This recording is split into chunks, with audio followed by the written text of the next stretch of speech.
الحمدللہ رب العالمین۔ سب تعریف اللہ رب العالمین کے لیے ہے جو عرش عظیم کا مالک ہے اور سارے جہانوں کا بادشاہ ہے۔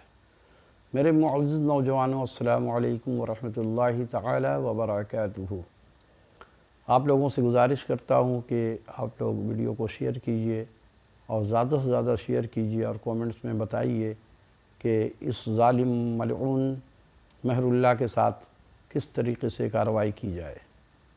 آپ لوگوں سے گزارش یہی میں بار بار کرتا ہوں، لیکن آپ لوگ کومنٹس میں جواب نہیں دیتے۔ اب جیسے کہ قرآن مجید میں اللہ رب العالمین نے ارشاد فرمایا وَلَا تَأْكُلُوا أَمْوَالَكُمْ بَيْنَكُمْ بِالْبَاطِلِ کہ آپس میں ایک دوسرے کا مال ناحق نہ کھاؤ۔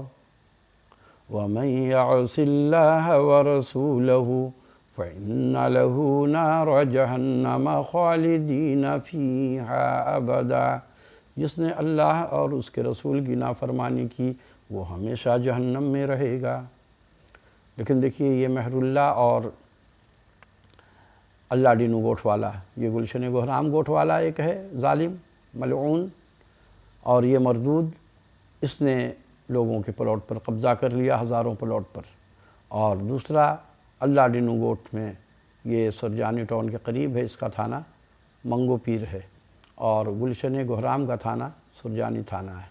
لوگ اس تھانہ میں جاتے ہیں لیکن تھانے دار کیا کرے گا، وہ تو خود رشوت خور ملعون بیٹھا ہوا ہے، سب سے درخواست صرف لے لیتا ہے۔ وہ خانہ پوری والی بات جو انہوں نے اپنا ایک وتیرہ بنایا ہوا ہے، اور لوگ دھکے کھاتے ہیں۔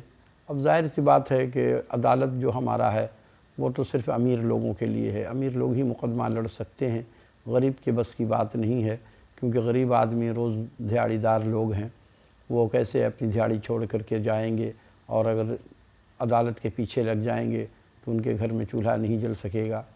تو اس لیے وہ لوگ تھانہ کے حد تک ہی محدود رہ جاتے ہیں، اور وہ تھانہ میں جاتے ہیں۔ تھانے دار جو ہے وہ تو رشوت کھا کر کے بیٹھا ہوا ہوتا ہے، بلکہ یہ رشوت کا سلسلہ چلتا رہتا ہے۔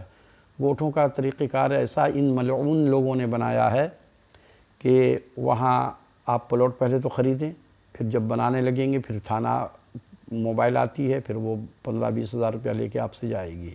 موجودہ دور میں پہلے کم تھا، لیکن جیسے جیسے مہنگائی بڑھ رہی ہے ان کے بھی ریٹ بڑھ رہے ہیں، تو اب تو 15-20 ہزار روپیہ کم از کم یہ موبائل لے کے جاتی ہے۔ اس کے علاوہ بھی جو بائک پہ گھومتے رہتے ہیں پولیس والے، ان کو بھی کچھ نہ کچھ 100 200 400 وہ بھی لے کے جاتے رہتے ہیں۔ اب ان کا جو ہے سلسلہ یہ چلتا رہتا ہے۔ اب اس ملعون لوگوں نے ان گوٹھوں میں بظاہر تو یہ کہتے ہیں کہ ہم آباد اسکیم، غریب آباد اسکیم ہے، لیکن یہ غریب برباد اسکیم ہے۔ یہ صرف ان ظالموں کا پیٹ بھرتا ہے، صرف اس میں یہ ملعون شامل نہیں ہے، مہر اللہ اور عامل، یہ لوگ تو صرف بیچتا ہے، اور یہ کھانے والے اور بھی ہیں۔ اس میں مختیار کار بھی شامل ہے، کیونکہ مختیار کار بھی لیگل کارروائی نہیں کرتا شکایت کرنے پر۔